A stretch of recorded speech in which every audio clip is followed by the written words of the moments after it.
ఓం నమో వెంకటేశాయ. అందరికీ నమస్కారం అండి. నా పేరు doctor K Madhav Chetty, assistant professor, department of botany, Sri Venkateswara university, Tirupati, retired అండి. గత 28 సంవత్సరాలుగా ఈ మందు మొక్కల మీద రీసెర్చ్ చేస్తున్నాను.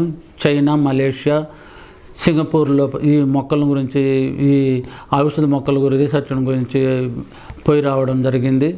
ఈరోజు మనము గుండె సంబంధించిన వ్యాధుల గురించి ఏ మొక్కలు వాడతారు, ఎలా వాడతారు, ఏమేమిటో చూద్దాం. గుండె సంబంధ వ్యాధులు అంటే నొప్పి రావడము, గుండెలో హోల్స్ పడి ఉండడము, గుండె కవాటాలు తుమ్మచిపోవడము, గుండె యొక్క రక్తనాళాలు కొవ్వుతో పేరకపోవడము, అప్పుడప్పుడు నొప్పి రావడము, ఇవన్నీ లక్షణాలు అన్నమాట. గుండె సంబంధ వ్యాధుల లక్షణాలు అన్నమాట.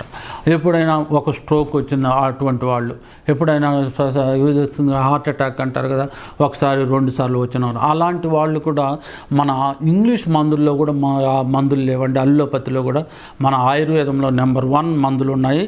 దాన్నే నెంబర్ 1 ఎవరిని అడిగినా కూడా చెప్తారు. అర్జున చూర్ణము అంటారు, తెల్ల మద్ది అంటారు. ఇది తెల్ల మద్ది యొక్క బార్కు, తెల్ల మద్ది అంటారు. దీనికి తెల్లగా ఉంటుంది, ఈ పక్క చూస్తే ఎర్రగా ఉంటుంది, పైన మాత్రం తెల్లగా ఉంటుంది, అది తెల్ల మద్ది అంటారు. దీని యొక్క బార్కుని తీసుకోవాలి, ఆకులు కాదు. ఆకులు మీకు గుర్తుపట్టేదాన్ని చూపిస్తున్నాం. బార్కుని తీసుకోవాలి. దానికంటే మించి దీన్ని సర్సపరిల్లా అంటారు, ఇండియన్ సర్సపరిల్లా. హెమిడిస్మస్ ఇండికా సుగంధ పాల అంటారు. వీటి యొక్క వేర్లను తీసుకోవాలి. అలాగే అటికి మామిడి యొక్క వేర్లను తీసుకోవాలి. అలాగే నెమలి అడుగు, నెమలేడు యొక్క ఆకులను తీసుకోవాలి. ఏమేంటి? నెమలి అడుగు ఆకులు, సుగంధ పాల ఏర్లు, అటికి మామిడి వేర్లు, తర్వాత అర్జున పట్ట తీసుకోవాలి. చిన్నప్పుడు మా అమ్మ నేను 10వ తరగతి జరిగేటప్పుడు సుగంధ పాలేరు తోడుకొని రా అని చెప్పేది. నేను వేరుకొని వస్తే అప్పుడు మా అమ్మని అడిగేవాడిని, ఏమిటమ్మ దీంట్లో అంటే, ఈ రూట్లను కట్టేసేసి ఒక దీంట్లో వేసి బాగా మరిగించి, ఆ మరిగించినటువంటి కషాయాన్ని కానీ తాగితే గుండె నొప్పులు పోతాయి, శరీరానికి చలవ చేస్తుంది, తర్వాత ఏ నొప్పులు రాకుండా చూస్తుందని చెప్పేది మా మదరు. నేను ఎప్పుడు 10వ తరగతిలోనే ఈ సుగంధ పాల వేర్లు ఎలా ఉంటాయి, సువాసన భరితమైనటువంటి వేర్లు అనమాట ఇవి. వీటిని అన్నింటినీ సమపాళ్ళల్లో తీసుకొని ఇలా పౌడర్ చేసుకోవాలి. దీన్నే అర్జున చూర్ణము అంటారు. అర్జున చూర్ణము నెంబర్ 1గా ఇలా రాసి పెట్టుకోవాలి.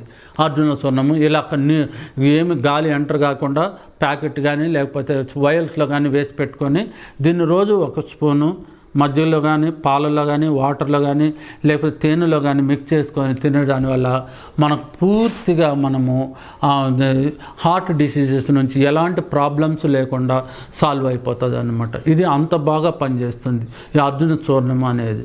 దీనికి మించింది ఆయుర్వేదంలో ఇంతకు మించింది ఇంకేమీ లేదు. నేను చెప్పాను కదండి, 4 బుక్కులు ప్రెసిడెంట్ అడిగింది. దాంట్లో ఇది flowering plants of Chittoor district, Andhra Pradesh, India. దీంట్లో 2000 మొక్కలు ఉన్నాయి.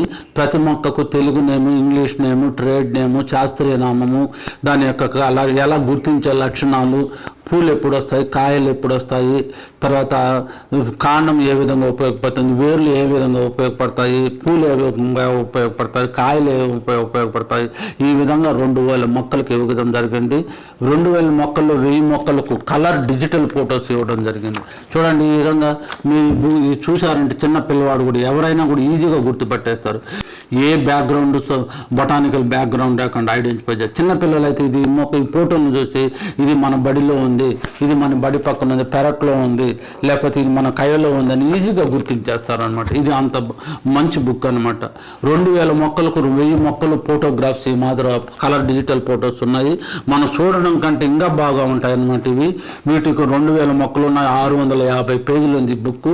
ఈ బుక్ మన దగ్గర ఉంటే ఒక ఔషధాల భాండాగారం మన దగ్గర ఉన్నట్టే ఈ బుక్ మనకు తరతరాలకు ఉపయోగపడుతుంది. Thank you very much. మీ అభిప్రాయాలు మాకు కామెంట్స్ రూపంలో చెప్పండి. మరిన్ని వీడియోస్ కోసం మా ఛానల్ని సబ్స్క్రైబ్ చేయండి.